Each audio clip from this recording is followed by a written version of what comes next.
안녕하세요. 만나서 반갑습니다. 부처님의 연불 정토법을 배워보는 시간, 연불의 광우스님 되겠습니다. 다 함께 교재 한번 펼쳐보시기 바랍니다. 44페이지. 자, 중간부터 할 시간이죠. 사바세계의 업을 벗어버리고 고통으로 가득 찬 삼계를 횡으로 뛰어넘어 구품연대에 화생하여 불퇴지의 경지에 머물며 무생법인을 증득하게 된다. 그러므로 연불로 수행함이 가장 타당하다고 한 옛 성현의 말씀이 참으로 진실한 것이다. 사바세계 업을 벗어버리고, 사바세계, 우리 중생들이 지금 살고 있는 이 세계를 사바세계라고 하죠. 그래서 사바란 참아야만 살 수 있는 세계를 사바세계라고 부릅니다. 그래서 사바세계를 또 한문으로 뜻으로 표기할 때는 인토라고 번역하기도 합니다. 인자가 참을 인자, 참아야만 살 수 있는 국토다. 그래서 우리 중생들 이 세상 살아가면서 다들 마음으로 참아가면서 또 참아야만 하면서 그렇게 묵묵히 인내하면서 살아가고 있지 않습니까? 참아야만 살 수 있는 이 업이 가득한 세계가 바로 사바세계가 되겠습니다. 사바세계의 업을 벗어버리고 고통으로 가득 찬 삼계를 횡으로 뛰어넘어. 고통으로 가득 찬 삼계. 삼계는 불교에서 바라보는 세상을 세 가지로 구분할 때 삼계라고 말합니다. 삼계는 욕계, 색계, 무색계 해서 모든 중생들이 살아가는 세상을 욕계, 색계, 무색계 통칭하여 삼계라고 부르게 됩니다. 그래서 우리 불자라면 모두 외우고 있는 예불문에 보면 삼계도사 사생자부라는 표현 나오죠. 거기서 말하는 삼계, 모든 중생이 살아가는 세 가지 세상, 욕계, 색계, 무색계. 고통으로 가득 찬 삼계라고 돼 있죠. 우리 중생들이 살아가고 있는 이 세상은 지옥 세상이건 인간 세상이건 하늘 세계이건 이 모든 세상은 바로 고통으로 가득 차 있다고 합니다. 왜 고통이냐? 내가 지은 업보 따라 태어나고 죽고 태어나고 죽고 번뇌와 망상에 속박되고 번뇌와 망상에 구속되어 있으니 이 세상은, 이 세계는 바로 고통의 세계이다라고 불교에서는 말하고 있습니다. 그러니까 우리가 이 고통의 세계인 이 윤회 세상에 맛을 들이지 말고 이 윤회 세상에서 욕망에 탐착하지 말고 이 욕망에 탐닉하지 말고 어서 빨리 생사를 해탈하고 어서 빨리 번뇌와 망상을 소멸하고 어서 빨리 깨달음을 얻어서 윤회에서 벗어난 영원한 자유인이 되도록 우리가 끊임없이 마음 수행을 해야 된다라는 것을 명심하시기 바랍니다. 고통으로 가득 찬 삼계를 횡으로 뛰어넘는다. 횡으로 뛰어넘는다는 것은 펄쩍 단계를 밟지 않고 순식간에 순간에 펄쩍 뛰어넘는다. 이 윤회 세상을 한 번에 펄쩍 뛰어넘는다. 이렇게 이해하시면 되겠습니다. 구품연대에 화생하여 불퇴지의 경지에 머물며. 구품연대는 앞에서 여러 번 설명을 들었죠. 우리가 극락세계 태어날 때 상품, 중품, 하품 이렇게 상중하로 나누어지게 되고 다시 상중하를 또다시 상중하 이렇게 나눠서 모두 9단계의 그런 극락세계에 태어나는 그러한 과정이 있다 말씀을 드렸습니다. 하지만 늘 여러분들께 제가 몇 번이나 당부를 드렸지만 이 상품, 중품, 하품, 그래서 특별반에 들어가느냐, 우등반에 들어가느냐, 중간반에 들어가느냐, 열등반에 들어가느냐, 꼴찌로 들어가느냐, 이런 거 굳이 따질 필요 없이 그냥 극락세계에 왕생하였다, 극락세계에 태어났다는 것 자체가 이미 성불학교에 입학을 한 겁니다. 그러니까 우리가 이왕이면 상품, 가장 좋은 그런 어떤 연꽃에 타가지고 그 극락세계에 뿅 하고 왕생하는 것이 가장 좋겠지만, 그렇지만 우리가 너무 욕심 부릴 필요도 없이 이번 생에 하염없이 간절히 정성스럽게 염불을 해서 저 하품세계, 저 꼴찌로 설사 태어난다 하더라도 그냥 극락세계에 태어난 것 자체가 성불학교에 입학한 것이다. 그러니까 상품, 중품, 하품 굳이 따질 필요 없이 오직 극락세계에 태어나기를 발언하면서 염불해라, 이렇게 여러 번 말씀을 드렸습니다.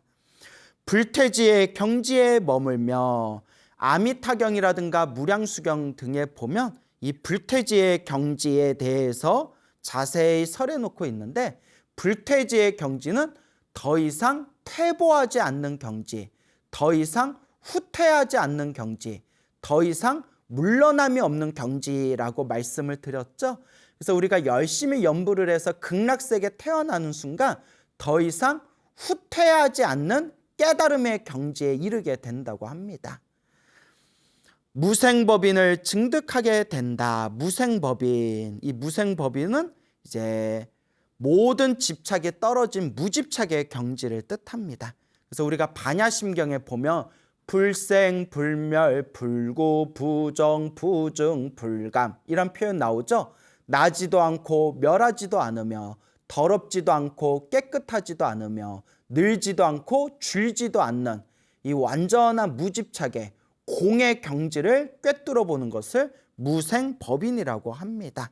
굉장히 심오한 깨달음의 세계이겠죠. 그러므로 염불로 수행함이 가장 타당하다고 한 옛 성현의 말씀이 참으로 진실한 것이다. 그러니까 누구든지 열심히 염불을 하고 간절히 염불하고 정성스럽게 염불해서 극락세계에 태어나는 순간 사바세계의 업을 벗어버리고 고통으로 가득 찬 이 중생들의 세계, 묘계, 색계, 무색계, 삼계를 펄쩍 뛰어넘고 구품연대에 화생하여 왕생하여 불퇴지의 경지, 더 이상 물러남이 없는 후퇴하지 않는 불퇴지의 경지에 머물며 결국에 무생법인이라는 심오한 반야의 깨달음을 얻게 된다. 그러니 이 염불로 수행하는 것이 참으로 타당하다. 이 염불 수행을 절대 우습게 보지 말아라 라는 스님의 당부의 말씀이 되겠습니다. 요즘 세상 사람들은 모두 선종을 가장 뛰어난 수행법으로 받들고 있다. 여기서 말하는 선종은 참선하는 종파를 선종이라고 합니다. 저 보리달마, 달마대사께서 인도에서 중국으로 넘어오셔서 소림사에서 면벽을 하시며 9년 동안 시절 인연을 기다린 끝에 해가라는 스님을 만나서 해가에게 이 깨달음의 법을 전하고, 해가 이후로 수많은 제자들이 차례로 법을 받으시다가 보리달마로부터 6번째인 육조해능이라는 큰 스님이 출현하고, 바야흐로 이 육조해능의 가르침에 의해서 전 중국 대륙에 이 참선하는 달마대사의 가르침, 선종의 가르침이 널리 세상에 펼쳐지게 됩니다. 그래서 많은 사람들이 이 선종을 모든 가르침 중에서 가장 뛰어난 가르침이다, 가장 최고의 가르침이다 라고 이야기하고 있습니다. 저도 선종의 가르침이 굉장히 매력적이고 아주 훌륭하고 아주 뛰어난 가르침이다라는 것은 저 또한 이견의 여지가 없습니다. 다만 선종의 가르침은 너무나 날카롭고 너무나 심오하고 또한 너무나 깊이가 있기 때문에 타고난 아주 예리하고 아주 뛰어난 근기가 아니면 이 선종의 법문을 제대로 닦을 수가 없다고 합니다. 그래서 선종을 통해서 깨달음을 얻으신 분들도 많지만 역사적으로 선종의 가르침을 잘못 이해해서 가짜 도인으로 세상에 출현한 그런 가짜 도인들도 굉장히 많았다라는 것을 우리가 불교의 역사를 살펴보면 그러한 면면들을 알게 됩니다. 요즘 세상 사람들은 모두 선종을 가장 뛰어난 수행법으로 받들고 있다.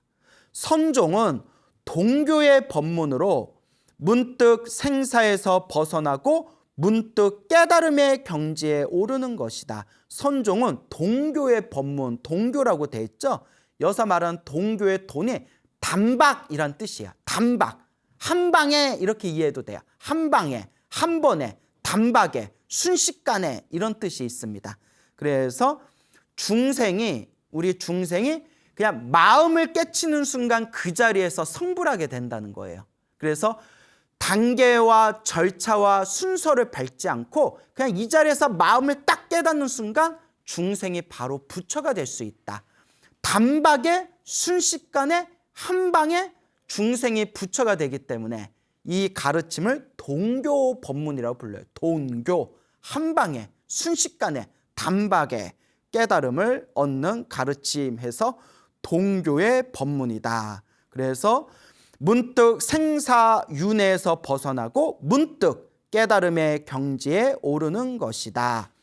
이 말 또한 틀리지 않다. 이것은 절대 틀린 이야기가 아닙니다. 그리고 이 책을 저술하신 원영굉오 스님 이분 자체가 원래 이 참선법문, 선종의 가르침을 닦으시고 선종의 수많은 파 중에 가장 많은 제자들을 배출하고 그리고 가장 위세가 컸던 임재종이라는 종파의 인가를 받으신 이른바 정법 종환이셨습니다.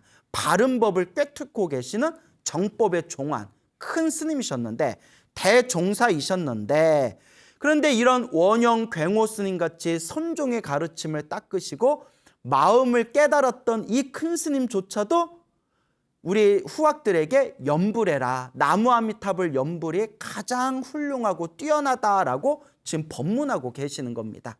그러니까 참선을 안 하시고 선종의 가르침을 이해를 하지 못하는 사람이 염불하세요. 염불이 최고입니다 하면 우리가 저 사람 참선도 안 해본 사람인데 왜 염불만 최고라고 하지? 이렇게 우리가 의심해 볼 수 있겠지만 원영굉오 같은 큰 스님께서는 선종의 법문으로 마음의 깨달음도 얻으셨던 분인데도 항상 염불 법문을 닦으면서 사람들에게 나무아미타불 염불에서 극락세계에 태어나는 이 염불 정토법을 닦으시오. 이렇게 평생 설파하신 분입니다. 참선도 하시고 선종의 가르침도 깊이 이해하시고 임재종의 종지를 인가받으신 큰 스님께서 염불해라 라고 말씀하시니까 우리는 아무래도 조금 더 믿음이 가게 되는 거죠. 그래서 제가 일부러 수많은 좋은 책들도 있는데 제가 염불 정토법을 지금 강의하면서 이 교재를 선택한 이유 중에 하나가 이 교재를 만드신 염불 정토법을 설하는 이 큰 스님이 원래는 참선법문을 닦던 분입니다. 그래서 우리나라는 이 선종의 법문이 그 위세가 등등해서 참선하시는 많은 분들이 염불 법문하면 수준이 떨어진다. 근기가 낮은 사람들이나 닦는 것이다. 참선보다 훨씬 더 못난 가르침이다. 이런 고정관념이나 편견이나 선입관이 있거든요. 절대 그렇지 않습니다. 우리가 원영굉오 선사같이 임재종의 종사이신 이 스님께서 저술한 이 책을 통해 보더라도 염불 정토법문은 절대 참선보다 수준이 떨어지는 법문이 아니라 정말 부처님의 지극한 자비심이 담겨져 있는 이 말법 시대의 가장 훌륭한 가르침이구나. 그런 어떤 우리 사상의 전환이 이루어져야 됩니다. 계속해서 읽어보겠습니다. 그러나 이 선종의 법문은 그러나 지혜가 날카로운 상근기라야. 상근기, 수준이 뛰어난, 전생에서부터 공부를 많이 해서 수준이 아주 뛰어난 그런 수행자를 상근기라고 합니다. 그리고 수준이 타고난 수준이 중간 수준이면 중근기라고 하고요. 타고난 수준이 이제 좀 낮고 또 전생에 수행을 많이 못해서 이번 생에 어떤 수행의 그릇이 작은 사람은 하근기라고 부릅니다. 그래서 상근기, 중근기, 하근기 이렇게 불교에서는 표현하죠. 여러분들은 상근기인 것 같아요? 중근기인 것 같아요? 하근기인 것 같아요? 여기서 만약에 상근기요 하면 우리 서로 어색해지는 겁니다. 예.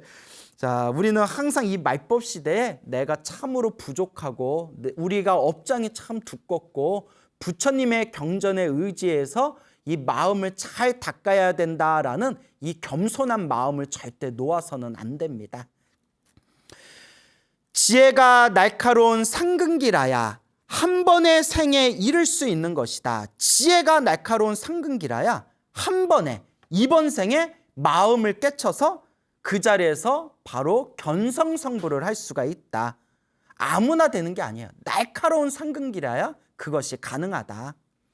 만약 하근기라면 완전히 자신의 수행 본분을 끊는 것이다. 만약에 근기가 부족한 하근기가 이 선종 법문을 닦는다면 오히려 자기가 수행을 하는 자기 수행의 본분을 제대로 올바로 선택해서 바르게 나아가지 못하고 있는 것이다. 그런 말이 되겠죠. 중근기인 경우에는 한 번의 생에 모두 이룰 수 없고 죽어서 다시 태어나게 되면 전생에 한 공부를 많이 잃어버리기 때문에 도대체 온당하지 않은 것이다. 그러니까 이제 이런 얘기죠. 만약 그대가 상근기라면 전생에서부터 수행을 많이 해서 이번 생에 날카로운 근기, 예리하고 지혜로운 그런 그릇을 타고난 상근기라면 이 선종 법문을 닦는 순간 이번 생에 그대가 깨달음을 얻을 수 있을 것이다.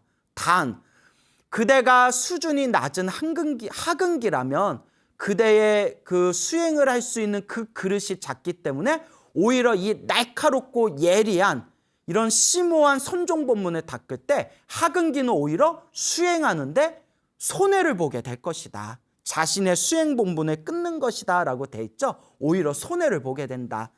만약 중근기라면 수준이 중간인 근기, 그릇이라면 이번 생에 선종 법문을 닦아도 깨달을 수 없을 뿐더러 전생에 다시 사람으로 태어나게 되었을 때 오히려 전생에서 열심히 공부했던 그 전생에 공부한 공덕을 이번 생에 잃어버릴 수도 있다라는 아주 준엄한 이야기를 하고 계십니다.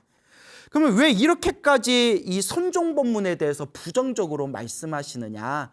불교설화에 그런 내용이 많이 나옵니다. 저도 처음에 정토법문을 공부할 때 깜짝 놀란 그런 내용들이 있는데요. 그 중국 불교에서 내려온 그 불교설화에 보면 전생에 참선을 많이 하셨던 큰 스님이 이번 생에 다시 사람으로 태어나셨는데 오히려 어긋난 길을 걷게 되는 그런 어떤 조금 부정적인 내용의 불교설화들이 좀 있습니다. 그래서 이러한 설화들을 통해서 연불 정토를 닦으시는 이 정토종의 선지식들께서는 봐라, 우리 중생들은 이렇게 업장이 두껍고 번뇌가 무겁기 때문에 이번 생에 참선을 열심히 했다 하더라도 완전히 깨닫지 못하면 다음 생에 다시 사람으로 태어난다 하더라도 그 무거운 번뇌에 휩쓸려서 전생에 공부한 그 공덕을 잃어버리고 오히려 세상의 욕망에 탐닉하는 그런 잘못된 길에 빠질 수가 있다. 그럴 바에야 확실한 안정빵, 제가 안정빵이라고 표현했죠. 확실한 안정빵인 저 성불학교에 태어나서 부처님 밑에서 수행하는 것이 가장 옹당하고 타당한 길이다. 이렇게 정토의 선지식들께서는 말씀하셨습니다.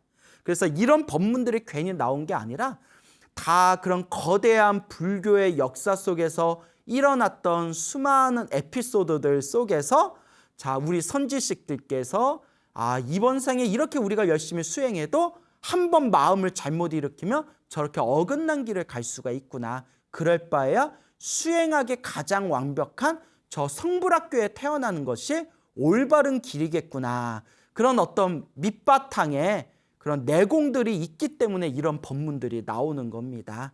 자, 그러면 그 구체적인 예가 하나 나오는데요. 한번 읽어볼까요? 45페이지 넘어가서요. 송나라의 초당 청선사는 선문의 종장으로 일생 동안 정진하였다. 중국 송나라 시대 때 초당 청선사라는 큰 스님이 계셨는데 선문은 선종의 다른 말입니다.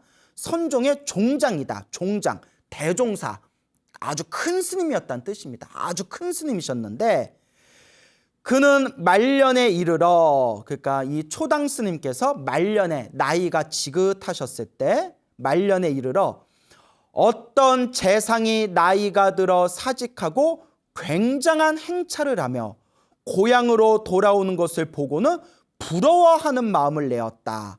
아, 초당 스님처럼 이렇게 평생 마음을 닦으신 그 큰 스님께서도 이 번뇌를 완전히 뿌리채 뽑아내질 못하니까 자기도 모르게 부러워하는 마음을 내는 거예요.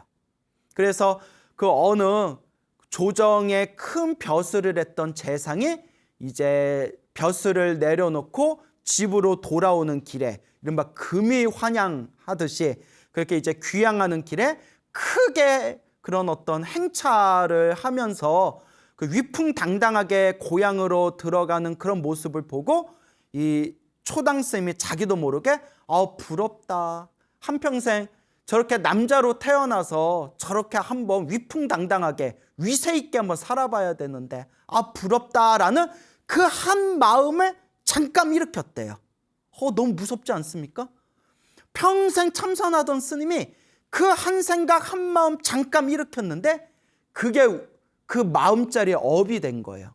그 벼슬길의 그 위풍당당한 재상의 그 모습에 부러워하는 그 한 생각이 마음에 탁 하고 업이 돼가지고 이 초당 스님이 목숨을 맞춘 뒤에 임종을 하신 뒤에 다음 생에 다시 사람으로 태어났는데 수행자로 태어나지 못했다고 합니다. 왜냐? 말년에 그 벼슬길에 위풍당당한 그 큰 벼슬을 했던 그 재상의 모습에 부러워하는 마음을 일으켰던 그 한 생각이 마음자리에 톡 하고 씨앗을 뿌려가지고 목숨을 마친 후에 어느 집안에 태어났다? 증시 집안에 태어났다. 증시 집안에 태어나서 소년 등과하여 벼슬이 재상에 이르렀다. 소년, 어렸을 때 등과하여, 과거 시험에 합격해서 그래 벼슬길을 얻게 되어 그래서 재상에 이르렀다. 큰 그런 어떤 신분에 오르게 되었다. 세속의 입장에서 보면 대단하다라고 할 수가 있겠죠.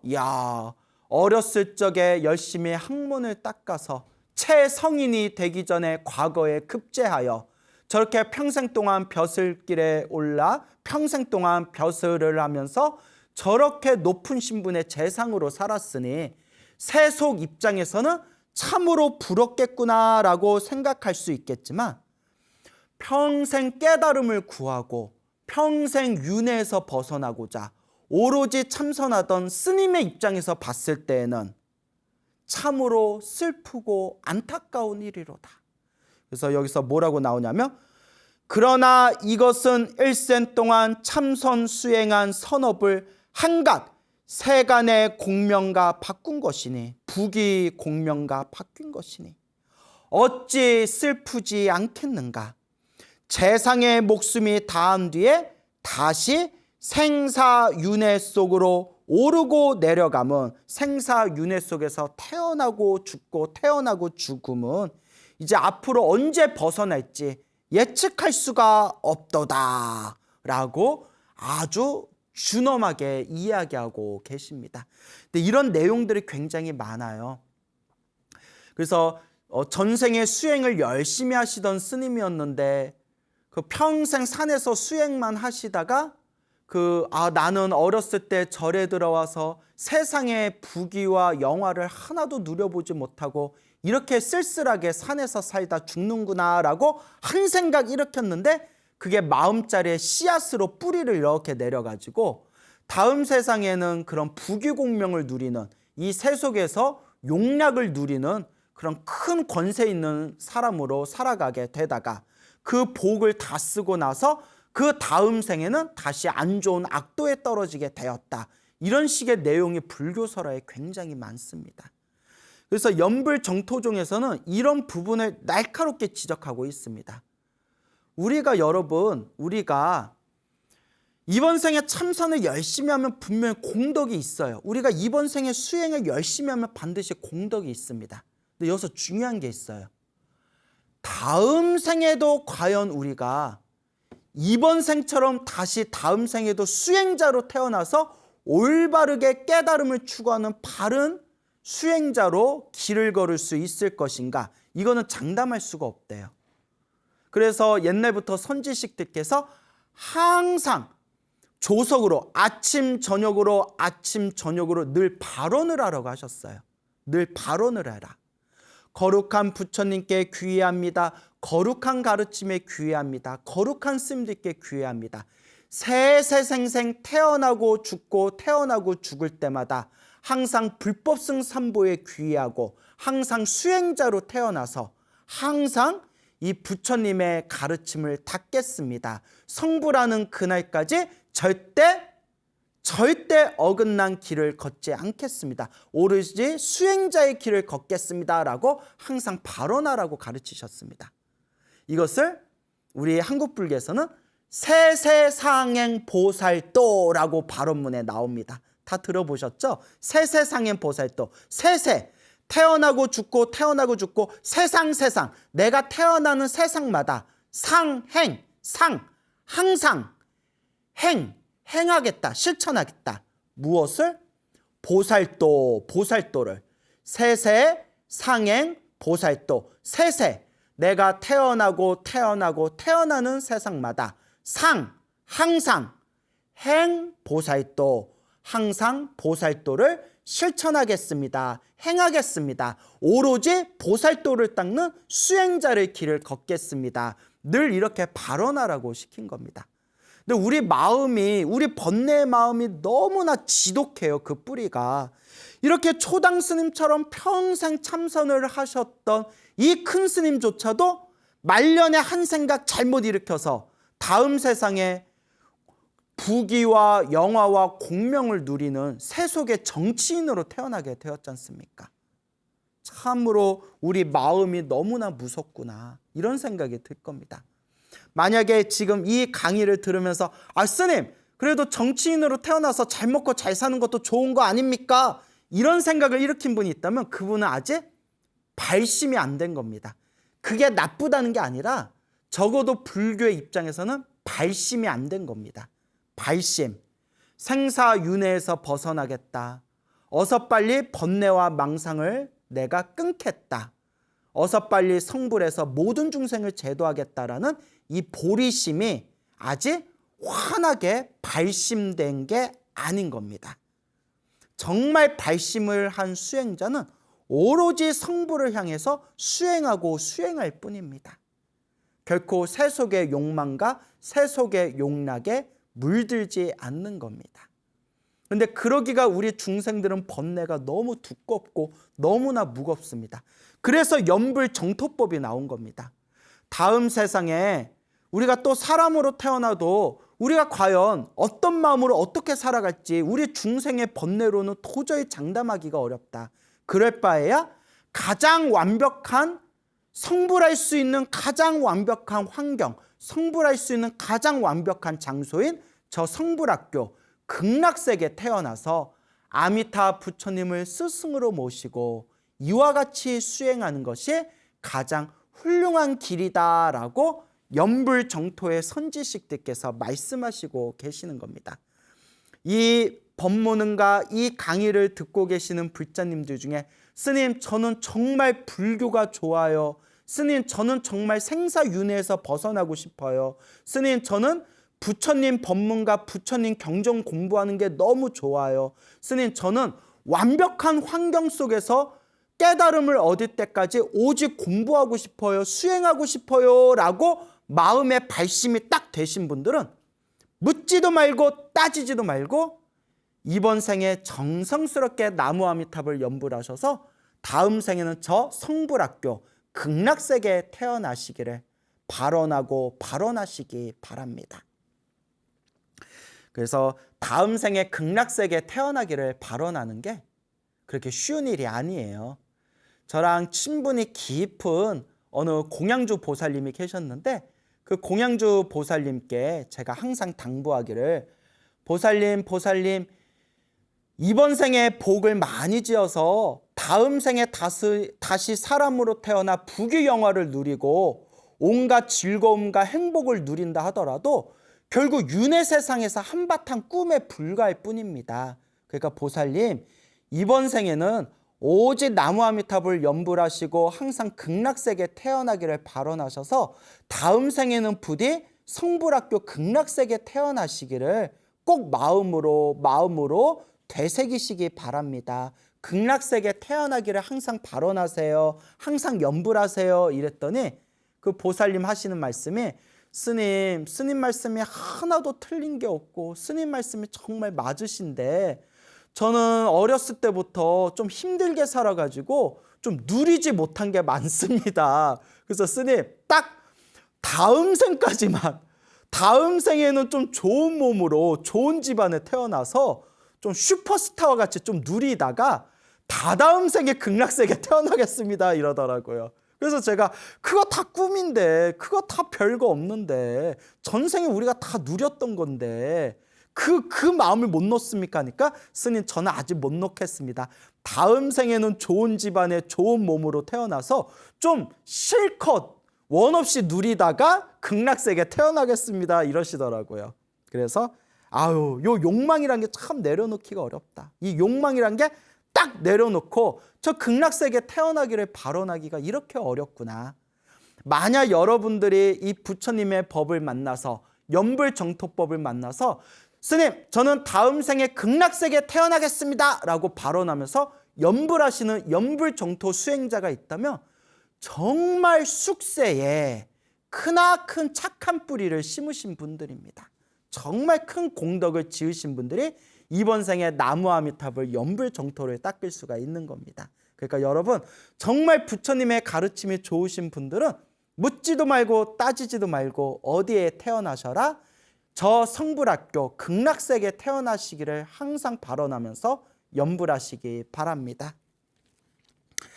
나장원이라는 사람이 말하기를 한 집안에 배부르고 따뜻함은 천집의 원한이며 반세의 곤명은 백세의 원한이로다 라고 하였다. 우리 모든 중생들은 부귀영화를 누리고 공명을 누리고 잘 먹고 잘 살기를 원하지만 그렇지만 우리가 깨달음의 눈으로 보면 모든 번뇌와 망상이 사라진 깨달음의 눈으로 보면 여러분 내가 이만큼 잘 먹고 잘 사는 것은 누가 그만큼 좀 부족하게 산다는 뜻이에요. 내가 이렇게 부귀영화를 누리고 살고 권세를 누리고 위력을 누리면서 사는 것은 내가 그만큼 누군가의 머리 위에 있다는 뜻이에요. 너무 무섭지 않습니까? 그래서 뭐라고 나오느냐. 한 집안의 배부르고 따뜻함은 다른 가난한 1000개 집안에 어떤 피눈물이 담겨 있는 거예요. 그래서 천집의 원한이며 반세의 공명, 반생은 반평생 내가 누리는 이 부귀영화와 공명은 백세의 원한이로다. 수많은 시간 동안 수많은 세월 동안 수많은 사람들의 아픔과 그 사람들 위에서 머리 위에서 누리고 있는 그런 나의 어떤 권력, 위세, 부귀영화, 공명 누군가의 그 발등을 오르고 누리고 있는 것들이다. 이게 사바세계의 그 처참한 모습이에요. 정말 어렵지 않습니까? 그렇기 때문에 저 극락세계에 태어나면 극락세계에 태어난 모든 중생은 다 평등하다고 합니다. 모두 다 부처님의 가르침을 받는 평등한 수행자로 태어나서 서로가 더 나을 것도 없고 서로가 더 부족할 것도 없고 정말 부처님의 가르침을 바르게 닦을 수 있는 더 이상 차별이 없는 완벽한 평등의 세계가 바로 저 극락세계입니다. 그러니 정말 불법을 수행하시는 불자분들이라면 저 극락세계에 태어나기를 발언하지 않으시고 도대체 어디서 무슨 법을 따로 구하겠습니까? 그러니 다 함께 이번 생에 나무아미타불 나무아미타불 나무아미타불 정성스럽게 연불하면서 저 완벽한 해탈의 세계, 저 완벽한 평등의 세계, 저 완벽한 성불학교인 극락세계에 태어나시기를 항상 발언하시기 바랍니다. 연불 수행자는 오직 믿음과 발언, 수행의 세 가지 자량을 구족하기만 하면 믿음, 발언, 수행, 이걸 세 가지 자량이다 해가지고 제가 앞에서 다 설명드렸죠? 다 앞에서 설명 자세히 드렸습니다. 임종시의 자연이 부처님의 영접을 받아 극락정토에 왕생하여 영원히 윤회를 벗어버리고 해탈을 얻는다. 아미타경에 자세히 나옵니다. 그러니까 한글로 된 우리말 아미타경을 한번 열심히 읽어보시기 바랍니다. 그래서 오제 아미타 부처님을 믿고 의지하면서 연불을 한 연불 수행자는 목숨이 다할 때 부처님께서 직접 마중 나와서 그 사람을 극락세계에 데려가시고 극락세계에 태어나는 순간 우리는 더 이상 부처님의 가피의 힘에 의해서 윤회 세상에 떨어지지 않고 깨달음을 얻는 그날까지 아미타 부처님을 스승으로 모시고 극락세계라는 성불학교에서 완벽하게 수행할 수가 있다라고 그 아미타경, 무량수경, 관무량수경에 자세히 나와 있습니다. 한번 꼭 읽어보시기 바랍니다. 극락세계 영꽃 위에 화생하는 것이 마지막으로 태어나는 것이다. 수명은 무한하고 수많은 아비발치 보살과 아비발치 앞에서 설명드렸죠? 불퇴전이란 뜻입니다. 아비발치, 불퇴전, 더 이상 후퇴하지 않는, 더 이상 이제 뒤로 물러나지 않는 그런 깨달음의 경지에 이른 분들을 아비발치 보살이라고 하는데 정말 놀랍게도 아미타경 무량수경에서 무엇라고 설법하고 계시냐. 어떤 중생이든 나무아미타불 연불해서 극락세계 태어나는 순간 아비발치 보살이 된답니다. 더 이상 후퇴하지 않는 불퇴전 보살이 된다라고 분명히 부처님 경전에 나옵니다. 근데 사람들이 믿지를 못해요. 너무나 심오하고 너무나 위대하고 너무나 판타지 같으니까 사람들이 믿음을 못 내요. 근데 제가 불자분들에게 늘 말씀드립니다. 여러분, 불교를 믿지 않는 세속 사람들이 이 아미타경의 가르침을 믿지 못하는 것은 이해가 됩니다. 그런데 부처님의 제자인 불자들이 왜 아미타경의 가르침을 믿지 못합니까? 부처님의 경전은 거짓이 없다라는 그 말씀을 여러분들은 모르십니까? 아미타경과 무량수경에 나오는 그 부처님의 말씀이 모두 진실이라는 것을 꼭 명심하시기 바랍니다 라고 늘 당부드립니다. 여러분, 불자라면 부처님의 말씀을 의지하지 마세요. 부처님의 말씀을 있는 그대로 진실이다 생각하고 받아들이시기 바랍니다. 수명은 무한하고 수많은 아비발치 보살과 더불어 한 곳에서 자유자재로 수행하며 자연히 성불하여 곧 무상보리를 이루게 된다. 무상보리, 위없는 완전한 깨달음. 무상보리를 우리가 안욕따라 삼맥삼보리라고 부릅니다. 안욕따라 삼맥삼보리. 극락세계에만 딱 태어나면 아미타 부처님을 스승으로 모시고 그 성불학교에서 반드시 무상보리, 안욕따라 삼맥삼보리를 얻어서 반드시 성불하게 된다. 성불학교니까 성불학교에 들어가면 우리가 졸업할 때 성불하면서 졸업을 하게 되는 겁니다. 너무 놀랍지 않습니까? 이런 세상을 우리가 내려놓고 도대체 어느 세상에 태어나겠습니까? 우리 불자가 가야 할 고향이 있다면 바로 아미타 극락세계입니다. 연불 수행이 이와 같은데 어떤 수행법이 이보다 더 나을 수 있겠는가? 참선 수행도 좋고 명상 수행도 좋고 사경하는 것도 좋고 독송하는 것도 좋고 밀교 수행도 좋습니다.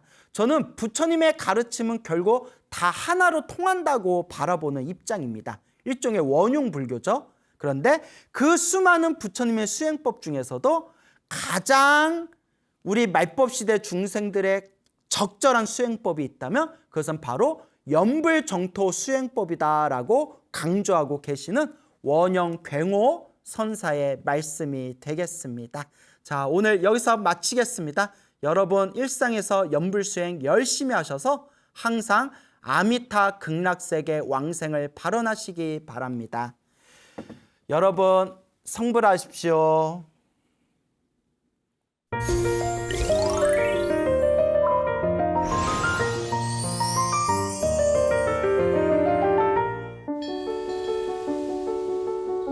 사찰로 들어서면 마음이 포근해집니다. 힘들었던 기억은 내려놓고 나를 찾는 시간을 가져봅니다. 나를 위한 행복 여행 템플스테이로 당신을 초대합니다.